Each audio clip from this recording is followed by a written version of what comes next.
Well, thanks for joining me today as I keep going with my RCA STS-1230 DIY Resto Mod Vintage Loudspeaker project. If you've been following along, my last video I was doing some port tuning.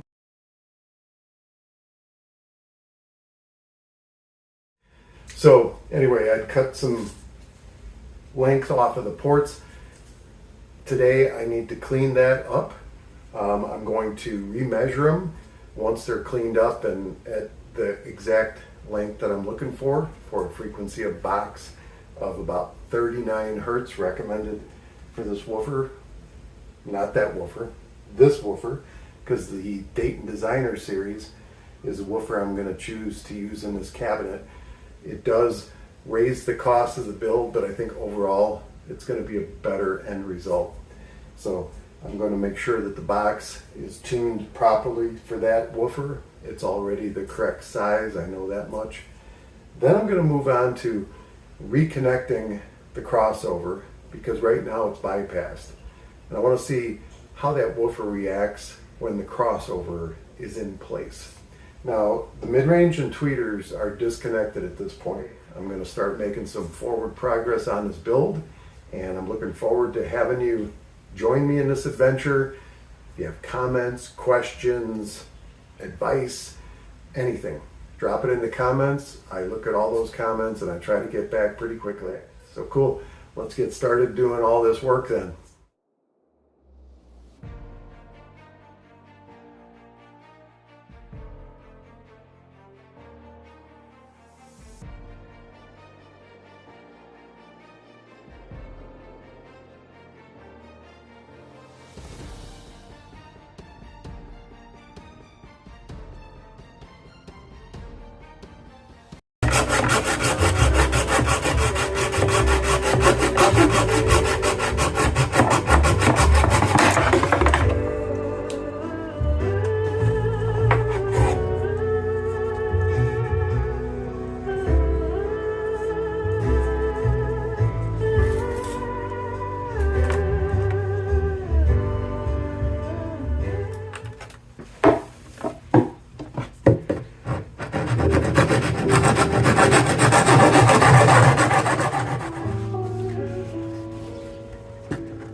So as I'm doing this, I'm basically measuring as I go.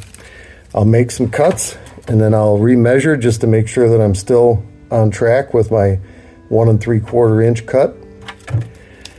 And as the blade goes through there, I'm even able to, measure it like this as well.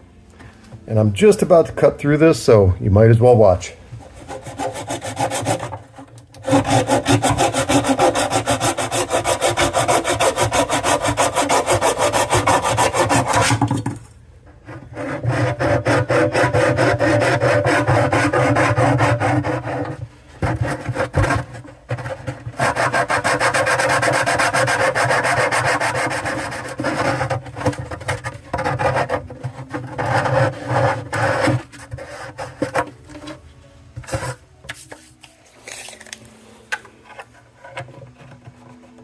Okay, we're at 2 1/4. So it's not perfect, but it's really close. It's super close to being perfect. Took a little bit of work, but there it is.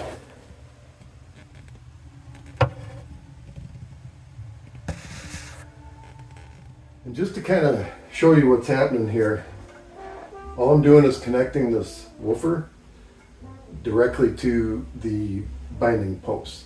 So the crossover is completely out of the picture. The wires are all wrapped up. So those are disconnected. Now unfortunately, to mount this, I need to drill new holes. In Dayton's infinite wisdom, they decided to put 5 holes in the basket or in the frame versus the normal 8. So what I'm going to do is I'm going to put one screw up top just to hold that one steady. Then I'm going to measure these 2 up to the bottom, make sure they're even, make sure it's even from each side.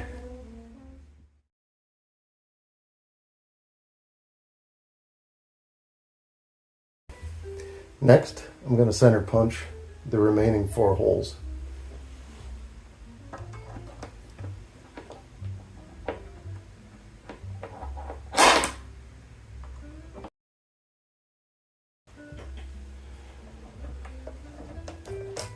Time to do some drilling.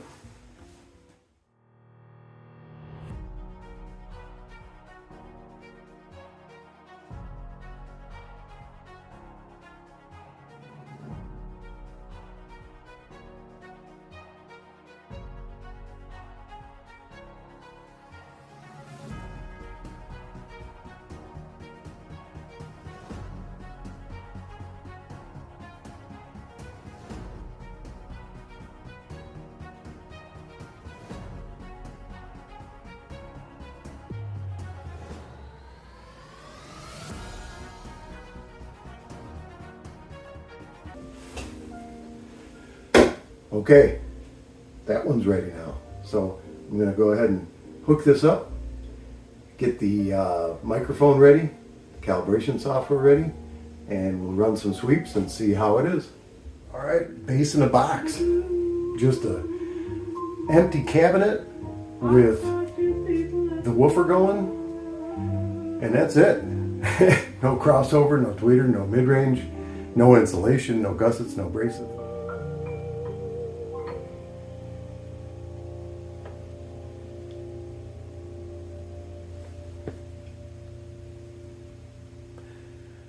Woofers only. Et le vent du nord les emporte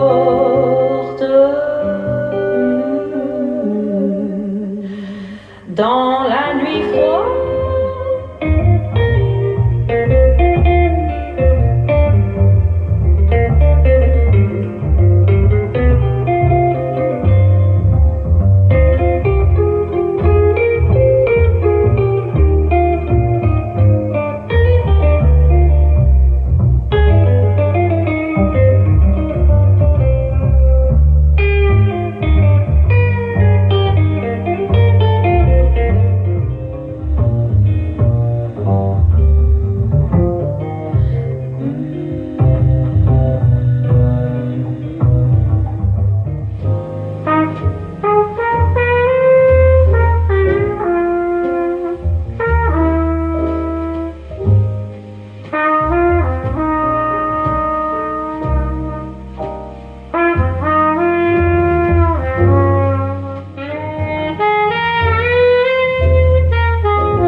I gotta tell you what, as I've been letting these woofers warm up and listening to a little bit of music, this is just streaming off the tablet from Amazon through the analog connection. I mean, wow. Just with these woofers, I mean, it sounds good. I don't know how it sounds, over your headphones or your AVR or whatever, but man, I can tell you what, I am seriously impressed. In this room with just those woofers running, no crossover, no insulation, no bracing, no gussets, no mid-range, no tweeter, just the woofers. I mean, they sound nice. They sound really full, pretty detailed. I'm not hearing anything funky going on with them at all. It just fills up the room and gives it that presence. It's really nice. And even when it goes higher up, like with the horns and the strings and whatnot, I mean, it still seems to handle it pretty well.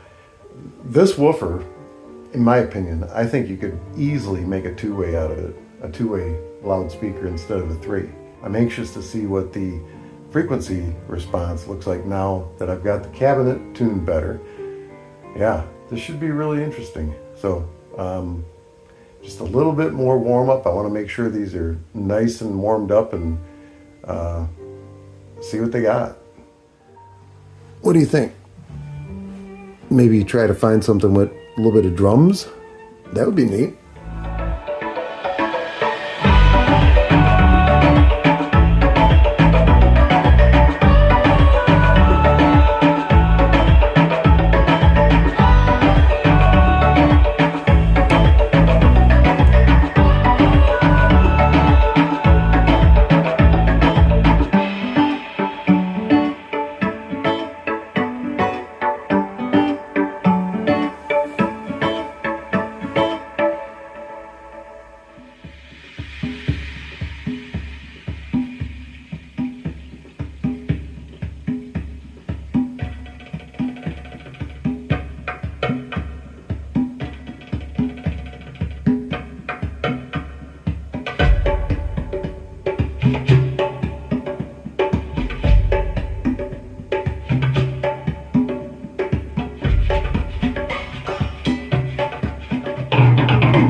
things that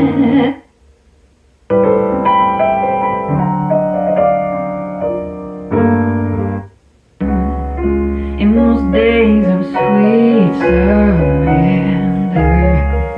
and after the fire. While I've been listening, the music has kind of established this frequency response here, which I have a feeling may be the profile of this woofer in this box, ported the way I have it ported. Listening to music, probably the natural progression of things would be to take a actual long sweep and compare that against this line that's established.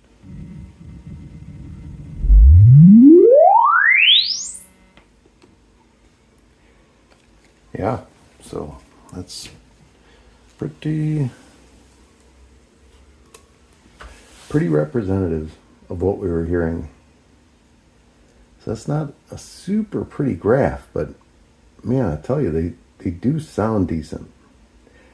So it's just one of those things, man. It's like, I don't know. When I was listening to them, I probably could have swore that they were ruler flat. Just straight as an arrow. But now that I'm looking at this, I kind of doubt it. Let's see what a combined bass sweep looks like. And this will be with all two speakers working.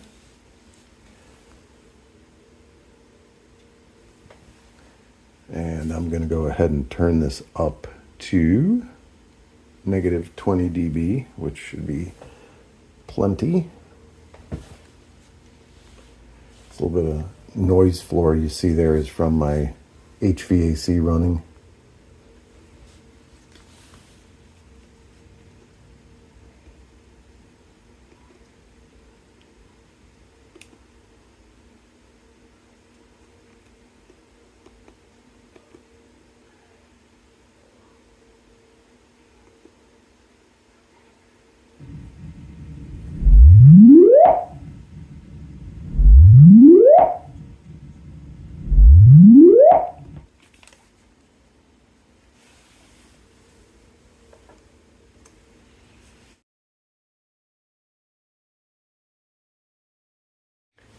So that's both speakers combined.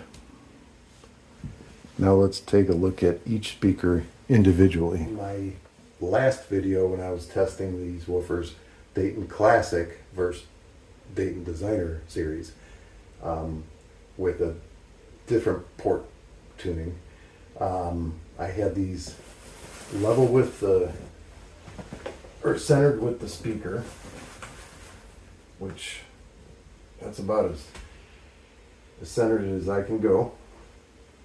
And I had it 1 foot away from the dust cap. So we're going to measure it the same exact way. Now there may be a difference between the right and the left speaker simply because of room placement. This speaker is closer to the wall than the other speaker is.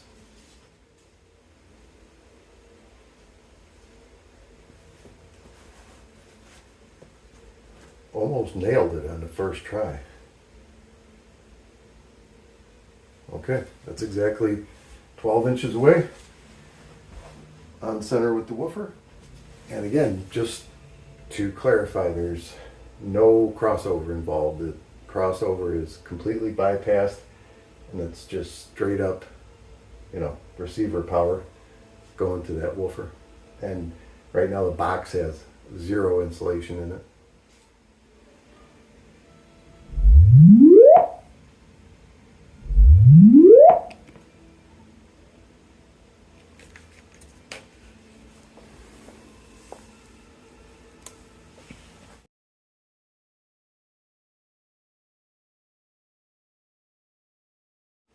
Okay, well that bass response with the individual speaker, it certainly looks good. I mean, I don't know if I've ever measured a woofer that had that kind of a flat response, and it looks like the tuning that I did with the port actually did work, because it's say if we were picking this -60 as our reference line, I mean, it is 100% making its, say, 38 hertz, 39 hertz tuning range that I was trying to accomplish. And we're down 10 dB at 30 hertz. So at 30 hertz, we're down by 10 dB. By 38 hertz, we're up at our reference level, which is absolutely fine with me. Still get plenty of, low bass feel. Maybe not as much as my 15-inch speakers do, but not, very respectable for a 12-inch woofer. And on top of that, this is really extremely flat through most of its, practical operating range. So a lot of guys would cross this over lower, like say 300. That would be an excellent point, like 350, 375, even as low as 200 would be, really, really acceptable. I'm going to be crossing mine over, depending on this crossover that I have in the box. It's one of two versions. It's either, I believe, a 625 hertz crossover, possibly. It's right around there, or it's 800. So it's like kind of one of the two. So either way, my crossover point is going to be somewhere in this range here. So that's pretty encouraging. Let's try the left speaker. Let's get a nice clean sweep here.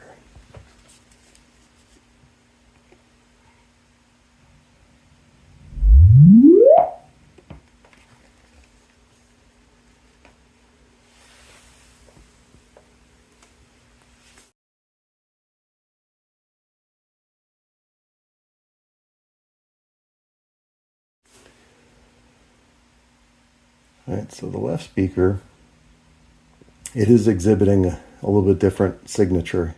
I can try to get them, measure them right in the same spot.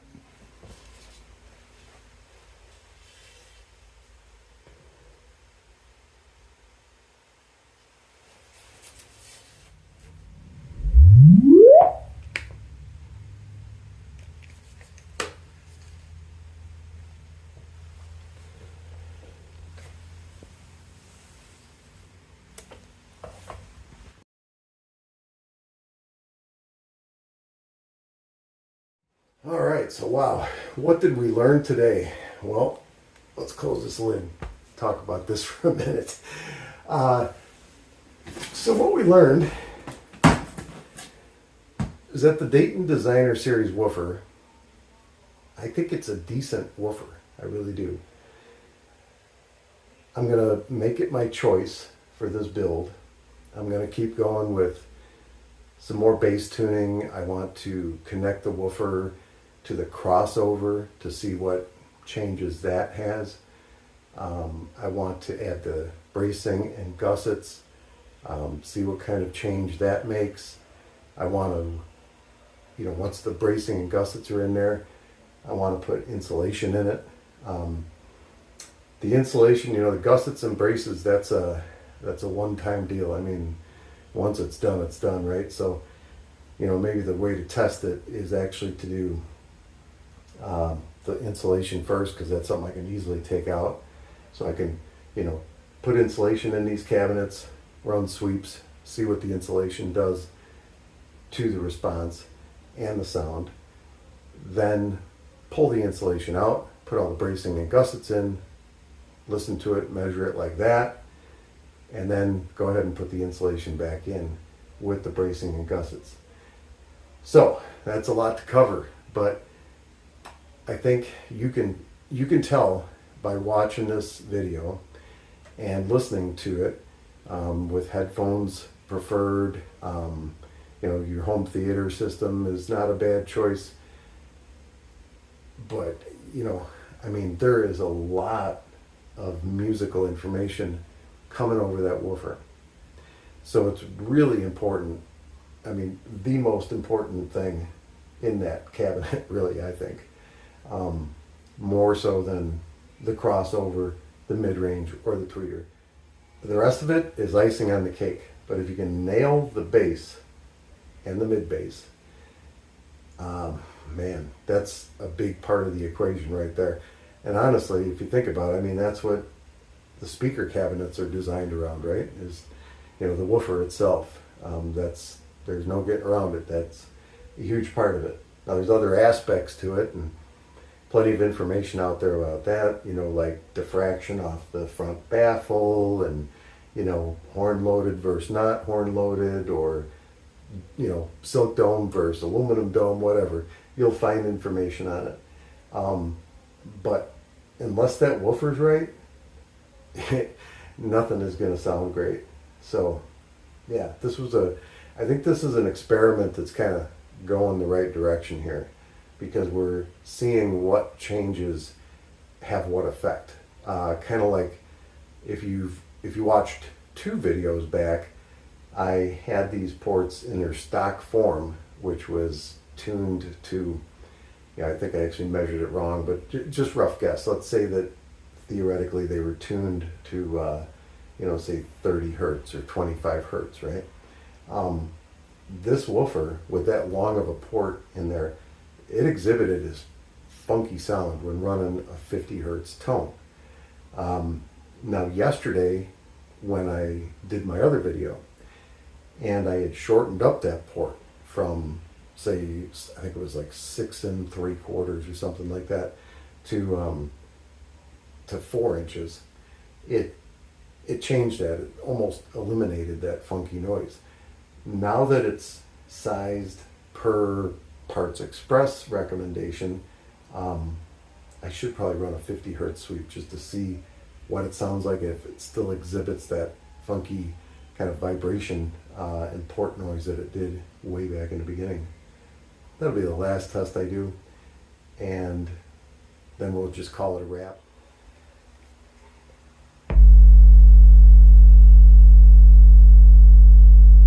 Yeah, no funky noise at all.